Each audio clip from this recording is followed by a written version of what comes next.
Themba, before we do that, I mean, it intrigues me that you're covering Africa and Australia. Right. So you've got two very different jurisdictions well, many jurisdictions to focus on there.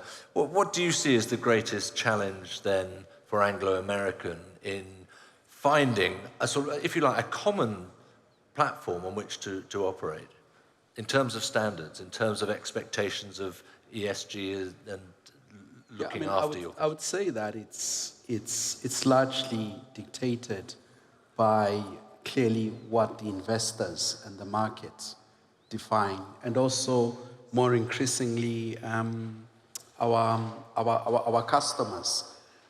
Because for us as Anglo-American, I mean, the last thing we would want is our customers to know that, you know, their diamonds are being mined and processed by underage children, or that the proceeds from the minerals that producing countries derive are actually being squandered by government officials.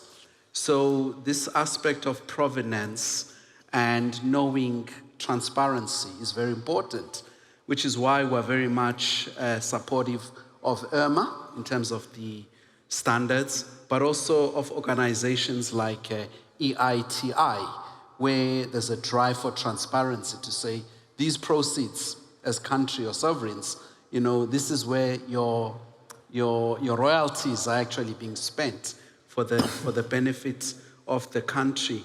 I would say that I wouldn't really see much of a difference between the demands from an African context to an Australian context, because we see ourselves obviously as a global company, and therefore, you know, we aspire to do what we do from a global context. Themba, earlier this afternoon, we were talking about reimagining global finance, and we had a suggestion that investors are scared to care about ESG because it will cost them so much, and that is why they don't invest. Do standards and certifications help or hinder, do you think, in that case? I mean, I would say they help. I think what is key, and it really touches on the point that was made earlier about this frustration about, you know, having to be more pragmatic around how these standards are applied.